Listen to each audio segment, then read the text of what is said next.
Hello everyone, ICT virtual classes में मैं योगेश खेमनी आपका स्वागत करता हूं। तो जैसा कि आप जानते हैं हम पढ़ रहे थे मेजरमेंट ऑफ लेंथ यानी कि लंबाई का मापन, दूरी का मापन। तो आज हम बात करेंगे पोजीशंस के बारे में। तो चलिए सीधा चलते हैं डिजिटल बोर्ड की तरफ और पोजीशंस पे चर्चा करते हैं कि कैसे हमें पोजीशन, कैसे हमें स्थिति का पता लगता है और कैसे हमें वहां से पता लगेगा कि कौन सी चीज कितनी दूर है।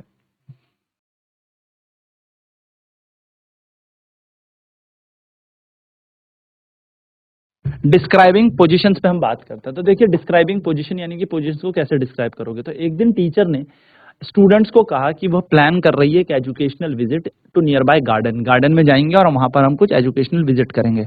She asked the student to reach there directly in the morning. और टीचर ने कहा कि बच्चों डायरेक्टली सीधे मॉर्निंग में कहाँ पहुंचना, गार्डन में ही पहुंचना है ना। कई बार हमारे स्कूल के मैम सर हमसे क्या कहते हैं कि सीधे आप गार्डन में ही मिलना, वहां पर हमने कुछ एजुकेशनल एक्टिविटी करनी है। तो Deepa and her friend start discussing whether the garden would be closer than their school और फारदर। तो हम जैसे आपस में नहीं डिस्कस करने लग जाते थे कि यार मेरे घर से तो गार्डन बहुत दूर पड़ेगा, अच्छा मेरे घर से तो पास पड़ेगा। तो दीपा और उसके फ्रेंड जो है डिस्कस करने लग जाते हैं जो गार्डन है वो पास होगा या दूर होगा उनके स्कूल से। तब तक तस्नीम और पद्मा भी यहाँ पर डिस्कस करते हैं और वो कहते हैं गार्डन तो उनके घर के पास है। जबकि दीपा और अनीश कहते हैं कि school would be closure, school ज्यादा पास होगा। तो हरदीप जो है वो ये सोचता है और कि दोनों तो मेरे पास बराबर डिस्टेंस में, मेरा घर गार्डन से भी उतने ही दूर है और स्कूल से भी उतने ही दूर है। तो अब आप यहाँ पर क्या देख रहे हो, किसी के घर से गार्डन पास है तो किसी के घर से स्कूल पास है। किसी के घर से गार्डन अगर दूर है तो किसी के घर से स्कूल दूर है। और किसी के घर से गार्डन पास है, या मैं कह सकता हूँ गार्डन और स्कूल दोनों बराबर बराबर दूरी पे। तो यहाँ पर ये जो स्थिति है, हमें यही तो पता लग रहा है ना, कोई चीज पास है आपसे, कोई चीज दूर है आपसे, यानी कि कोई चीज आपके बहुत निकट है और आपसे बहुत दूर है कोई चीज। तो हम इससे यहीं से पोजीशंस के बारे में पता करते हैं। पोजीशन के बारे में हम यहाँ पर डिस्क्राइब करते हैं। ठीक है। तो देखिए, जैसे बस स्टैंड है, फिर स्कूल है, फिर दीपक का हाउस है, फिर अनीश का हाउस है, फिर हरदीप हाउस है, फिर तस्नीम हाउस है, पद्मा का हाउस है, फिर गार्डन है। तो बेसिकली अगर आप यहाँ पर देखोगे लोकेशन जो बस स्टैंड की मिल रही है, स्कूल गार्डन की मिल रही है, वो किस तरीके से मिल रही है। तो आप देखिए, हरदीप के घर से देखिए गार्डन जो है वो कितने घर दूर है। तो पहले तस्नीम का आएगा, फिर पद्मा का, फिर गार्डन आ रहा है। और अगर मैं यहाँ से बात करूँ हरदीप के घर से, अनीश का घर आएगा, अनीश का घर आएगा, दीपक का घर आएगा और फिर स्कूल मिल जाएगा। तो हो क्या रहा है यहाँ से कि हरदीप के घर से स्कूल भी पास है और गार्डन भी पास है, या मैं कह सकता हूँ स्कूल जाए चाहे गार्डन जाए उसको बराबर दूर ही पड़ती है ना। तो यहाँ से हमें ये आइडिया आ जाता है कि हरदीप का घर बीच में है, ठीक, यानी कि मिडिल में है, कहीं मिड में उसका घर पड़ता है स्कूल और गार्डन के। नेक्स्ट अगर बात करें हम यहाँ पर दीपक के घर की बात करें, तो दीपक के घर से आप देखो स्कूल कितना पास पड़ रहा है, दीपक को बस एक थोड़ी सी दूरी पे जाना है और स्कूल पहुंच जाएगी। लेकिन अगर मैं बात करूं अनीश को भी, तो अनीश के घर से स्कूल पास है। लेकिन अगर मैं पद्मा के घर से बात करूं तो पद्मा के घर से गार्डन पास है और तस्नीम के घर से भी गार्डन पास है, स्कूल थोड़ा दूर है। तो हम यहाँ से ये समझ सकते हैं कि किस तरीके से हम यहाँ पर पोजिशंस का आइडिया लगा रहे हैं, स्थितियों का हम यहाँ पर अनुमान लगा रहे हैं कि स्थिति के हिसाब से हम दूरी को तय करते हैं कि कोई दूरी कितने पास है, कोई चीज कितनी दूर है। So who do you think is correct, आप क्या सोचते हैं कौन सा यहाँ पे करेक्ट है। तो सारे के सारे यहाँ पर करेक्ट है, बिल्कुल, है ना।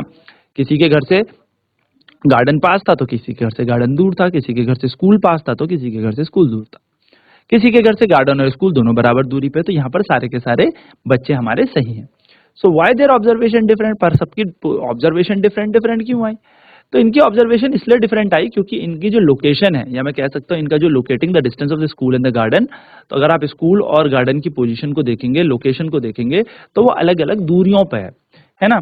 तो इसलिए हम कह सकते हैं कि यहाँ पर अलग अलग दूरियां होने के कारण इनको अलग अलग पोजीशन मिली। लेकिन अगर मैं आपसे बात करूं कि सारे बच्चे अगर बस स्टैंड में मिल जाएं और फिर वो यहाँ पर गार्डन देखें, तो बस स्टैंड से गार्डन तक की दूरी सबको ही बराबर पड़ेगी, यानी कि वो दूरी फिक्स है ना।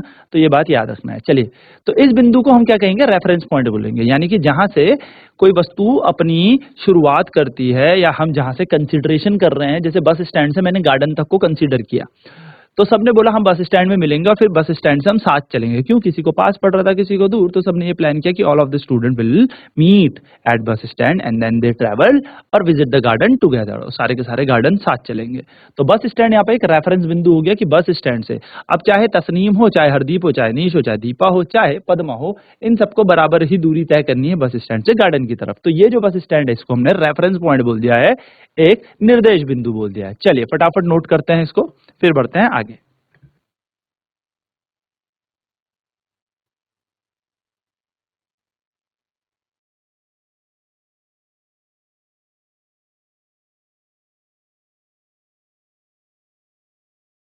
सो बेसिकली यहाँ पर ये बराबर बराबर दूरी में है ना, तो जहां से हम यहाँ पर क्या करते हैं, दूरियों का मापन शुरू करेंगे, यानी कि जहां से हम नापना शुरू करेंगे उसको ही हम निर्देश बिंदु बोलते हैं और वो हमारा रेफरेंस पॉइंट हो जाएगा। A few days later, Hardeep tell his friend excitedly, "Let us go to the playground." अब क्या हुआ, कुछ दिन बाद हरदीप बड़ा खुश हुआ और उसने अपने दोस्तों को बोला, चलो प्ले ग्राउंड चलते हैं, मैदान में चलते हैं, खेलेंगे।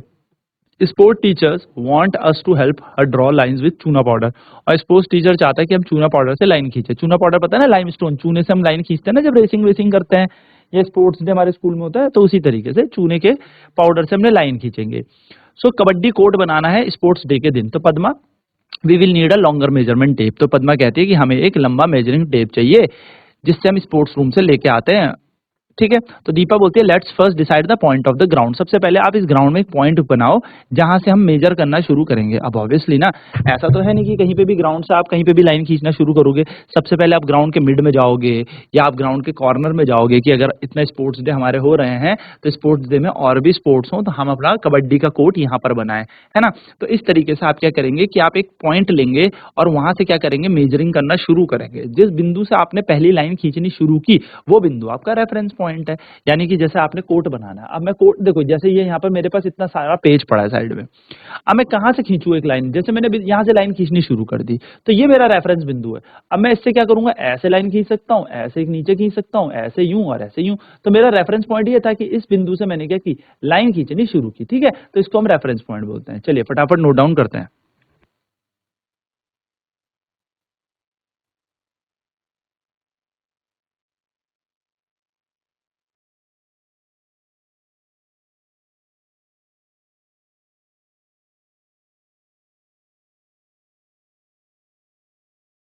सो देखिए, जैसे कि यहाँ पे रेफरेंस पॉइंट है तो इस बिंदु से क्या खींचनी शुरू की, लाइन खींचनी शुरू कर दी। अब लाइन खींचनी शुरू कर दी तो ये पॉइंट हमारा रेफरेंस बिंदु हो जाएगा ना। क्यों, इसको हम निर्देश बिंदु बोल देंगे क्योंकि यहां से हमने क्या किया, ये लाइन ड्रॉ करनी शुरू की है, यानी कि सारी की सारी चीजें हमने यहीं से स्टार्ट की है। ठीक है, तो ये बात याद रखना, ठीक है ना।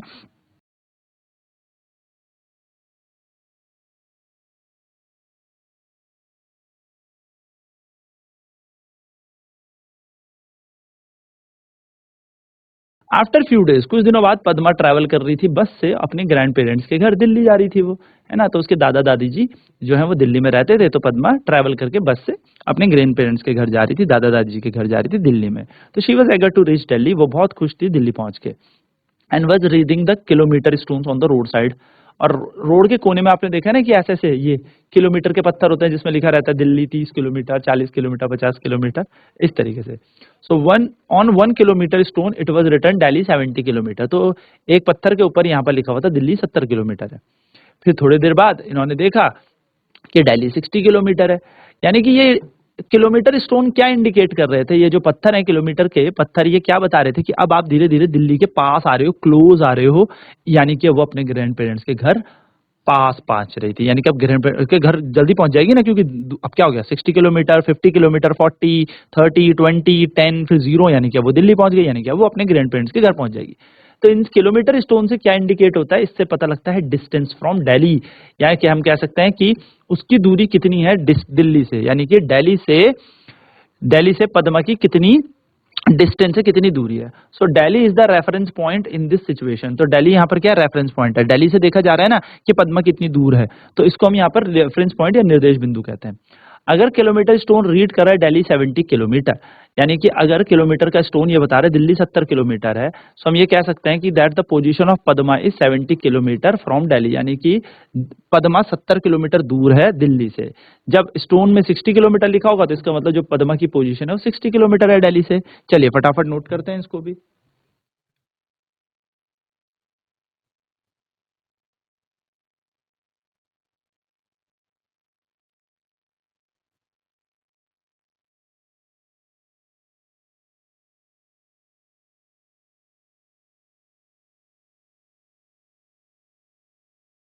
सो इससे क्या पता लगता है, जो पद्मा की पोजीशन है वो रेफरेंस पॉइंट से चेंज होती जा रही है टाइम के साथ साथ, है ना। निर्देश बिंदु के हिसाब से पद्मा उसके पास जाती जा रही है। जैसे हमने क्या कहा, दिल्ली को हमने रेफरेंस मान लिया, तो दिल्ली के धीरे धीरे पास होती जाएगी पद्मा, यानी कि रेफरेंस पॉइंट के निकट होती जाएगी, इसका मतलब अपने ग्रैंड पेरेंट्स के घर के पास होती जाएगी।